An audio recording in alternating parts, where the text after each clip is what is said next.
आओ बनाते हैं बैटरी। बैटरी बनाने के लिए आप किन्हीं दो अलग अलग मेटल का इस्तेमाल कर सकते हैं। इससे कोई फर्क नहीं पड़ता कि आप कौन सा मेटल इस्तेमाल कर रहे हैं, बस दोनों अलग होने चाहिए। अब आपने दो अलग अलग मेटल का जुगाड़ कर लिया हो तो चलो बनाते हैं बैटरी। दो अलग अलग मेटल को केमिकल सॉल्यूशन डालने पर होती है केमिकल रिएक्शन, और ये केमिकल सॉल्यूशन होगा एक एसिड जिसे इलेक्ट्रोलाइट भी बोल सकते हो। अब इस केमिकल रिएक्शन से निकलेंगे इलेक्ट्रॉन जिनके हिलने डुलने से करंट पैदा होगा। उदाहरण के लिए कॉपर और सिल्वर के दो सिक्कों को अगर नींबू में घुसा दिया जाए तो माइक्रो एम्पियर मीटर में करंट जरूर शो होगा। यहाँ पर कॉपर और सिल्वर हो गए दो अलग मेटल और नींबू में पाया जाने वाला एसिड बन गया इलेक्ट्रोलाइट। पर इस करंट का कोई भी फिजिकल यूज तो है ही नहीं, क्योंकि इसकी वैल्यू है बहुत कम। लेकिन मजे की बात यह है कि घरों में इस्तेमाल की जाने वाली लेड एसिड बैटरी और आपके द्वारा बनाई गई नींबू से चलने वाली बैटरी, दोनों का वर्किंग प्रिंसिपल सेम ही है, जरा मरा सा भी फर्क नहीं है। अब आपके दिमाग में आएगा एक सवाल, अगर दोनों बैटरी में कोई फर्क है ही नहीं तो घर वाली बैटरी चार्ज कैसे होती है? क्योंकि नींबू से बनाई गई बैटरी तो चार्ज ना होने वाली। चिंता मत करो, वहाँ भी आऊंगा। उससे पहले ये जान लो, अगर हम कॉपर और जिंक की प्लेट को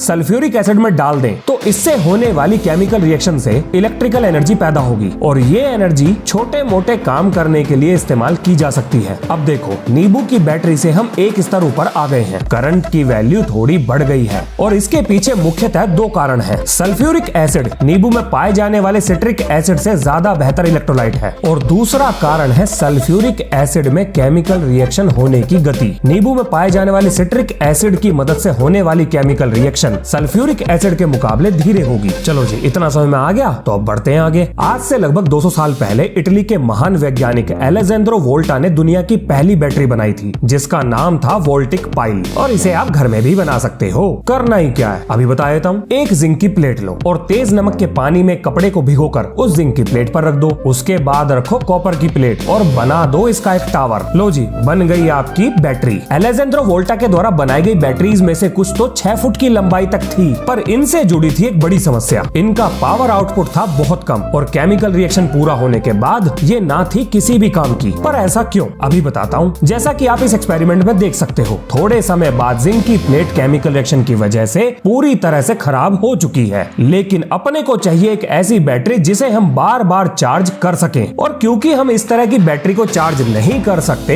इसीलिए इन्हें प्राइमरी बैटरी का नाम दिया गया है, जिसका बहुत बढ़िया उदाहरण है ड्राई सेल। इस्तेमाल करो और उसके बाद फेंक दो, और अगर मेरी तरह खुरापाती हो तो ऑपरेशन कर लो। तो समस्या खड़ी हो चुकी है और अब बारी है समाधान की। आखिर रिचार्जेबल बैटरी कैसे बनाएं? तो इस समस्या को सुलझाया फ्रांस के महान वैज्ञानिक गैस्टन प्लांटे ने। उन्होंने 1859 में लेड प्लेट का आविष्कार करके बना दी लेड एसिड बैटरी, और दुनिया को पहली बार पता चला कि लेड प्लेट को इलेक्ट्रोलाइट सॉल्यूशन में डालकर बार बार चार्ज और डिस्चार्ज किया जा सकता है। तो क्या लेड सल्फ्यूरिक एसिड में गलता नहीं है? हाँ जी, यही तो खास बात है इसकी। अब कुछ लोगों के दिमाग में ये सवाल आ रहा होगा कि मैंने तो ये बताया था कि बैटरी बनाने के लिए दो अलग अलग मेटल प्लेट का इस्तेमाल किया जाएगा, पर यहाँ पर तो इलेक्ट्रोलाइट सॉल्यूशन में एक ही मेटल की प्लेट का इस्तेमाल किया जा रहा है। चिंता मत करो, इसका भी जवाब दूंगा। अगर मैं लेड प्लेट को इलेक्ट्रोलाइट सॉल्यूशन या सल्फ्यूरिक एसिड में डाल दूं तो आप पाओगे कि कोई भी रिएक्शन नहीं हो रही। बात बिल्कुल ठीक है, क्योंकि बैटरी के प्रिंसिपल के आधार पर दो अलग अलग मेटल प्लेट का ही इस्तेमाल करके बैटरी को बनाया जा सकता है, तो कोई केमिकल रिएक्शन तो ना होने वाली। तो फिर ये चलेगी कैसे?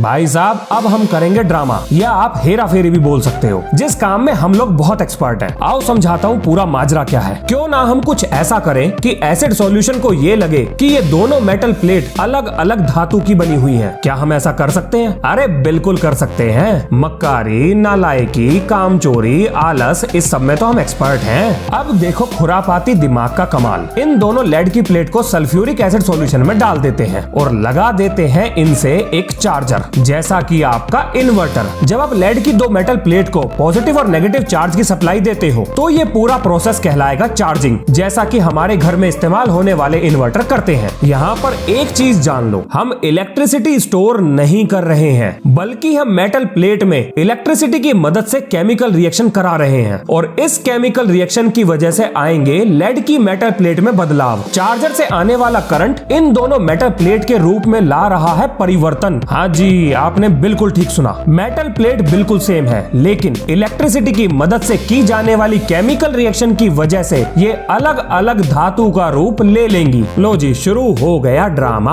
अगर आप ध्यान से देखो तो एक मेटल प्लेट का रंग ग्रे से ब्राउन हो गया है और वो बदल गई है लेड से लेड डाइऑक्साइड में, जिसे आम भाषा में लेड पेरोक्साइड भी बोलते हैं। और यही प्लेट बनेगी पॉजिटिव चार्ज प्लेट, और दूसरी प्लेट अभी भी लेड की ही है, वो बनेगी नेगेटिव प्लेट। लो जी, बन गई दो अलग अलग धातु की प्लेट और अब बनेगी धड़ाधड़ बिजली। अब इस तरह से बनाई जाने वाली बैटरी को बार बार चार्ज और डिस्चार्ज किया जा सकता है। मैं अपनी बात को फिर से दोहराता हूँ, ये याद रखना कि बैटरी इलेक्ट्रिसिटी को स्टोर नहीं करती, बल्कि ऐसा करने का ड्रामा करती है। नखरे नाटक करने में इंसान ही नहीं बल्कि और भी बहुत सारी चीजें एक्सपर्ट हो सकती हैं। साफ शब्दों में कहूँ तो एक स्टोरेज बैटरी एनर्जी को केमिकल फॉर्म में स्टोर करती है, जिससे वह इलेक्ट्रिकल एनर्जी के रूप में परिवर्तित होकर बाद में सप्लाई होती है, और ये काम बार बार और लगातार किया जा सकता है। चलो अब आपने अपनी बैटरी चार्ज कर ली हो तो देख लेते हैं कैसे काम करती है ये है वो जुगाड़ जिसमें एक डब्बे के अंदर सल्फ्यूरिक एसिड भर के लेड की पॉजिटिव और नेगेटिव प्लेट डुबोकर, पूरा नहीं डुबोना है, बस उतना जितने से काम चल जाए, और इन प्लेट से निकाल कर दो तार लगा दिए हैं बल्ब में। लो जी, जल गया अपना बल्ब और बन गई अपनी रिचार्जेबल बैटरी। अब जैसा कि आपको पता लग ही गया है कि बैटरी केमिकल रिएक्शन से करंट सप्लाई करती है, तो चलो उस केमिकल रिएक्शन को भी देख लो। तो जैसे ही बैटरी करंट की सप्लाई चालू करती है तो इस केमिकल रिएक्शन में लेड ऑक्साइड की पॉजिटिव प्लेट से ऑक्सीजन मॉलिक्यूल निकलकर सल्फ्यूरिक एसिड में चला जाता है, और इसके साथ साथ सल्फ्यूरिक एसिड से सल्फेट का मॉलिक्यूल निकलकर लेड की प्लेट पर चला जाता है। यानी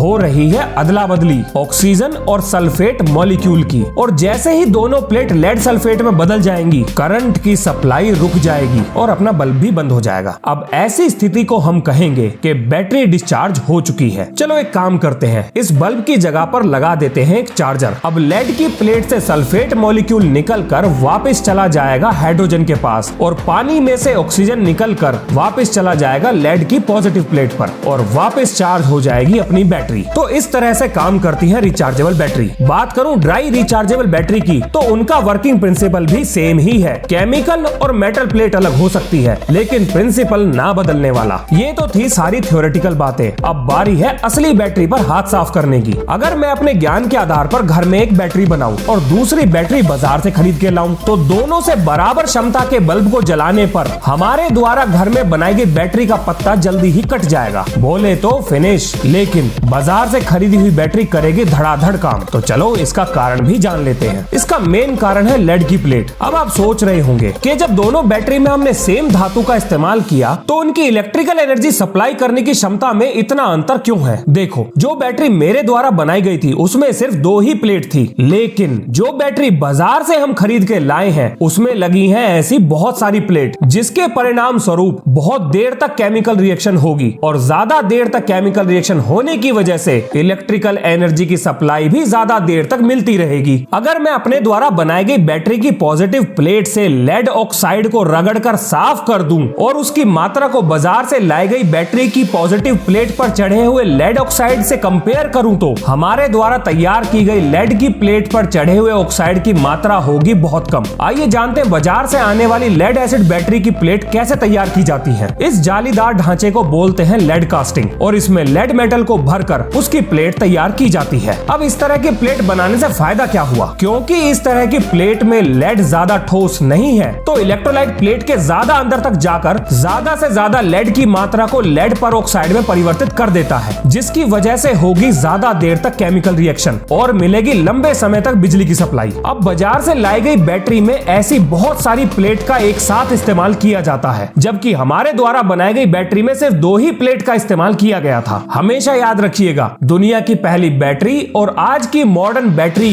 एक ही सिद्धांत पर काम करती हैं। अगर 2 अलग अलग मेटल को इलेक्ट्रोलाइट में डाला जाए तो उनकी केमिकल रिएक्शन से पैदा होगी इलेक्ट्रिकल एनर्जी। तो फिर कुछ साल बाद लेड एसिड बैटरी खराब कैसे हो जाती हैं? उनके खराब होने का कारण होता है सल्फेशन, जिसकी वजह से धीरे धीरे लेड की प्लेट पर लेड पेरोक्साइड की मात्रा कम बनती है, यानी चार्ज स्टोर करने का एरिया घटता चला जाता है। अब भैया बैटरी तो है, अमृत पी के थोड़ी आई है, तो एक उम्र के बाद वो खराब होगी ही होगी। अब इसी सिद्धांत पर हमने एटॉमिक सबमरीन की बड़ी बड़ी बैटरीज से लेकर गाइडेड मिसाइल में इस्तेमाल की जाने वाली छोटी बैटरीज तक बनाई है। अलग अलग रूप में आने वाली बैटरी का अलग अलग इस्तेमाल होता है, लेकिन सबका वर्किंग प्रिंसिपल सेम है। तो अब भैया वीडियो खत्म हो गई, मिलते हैं नेक्स्ट वीडियो में। जय हिंद, जय भारत।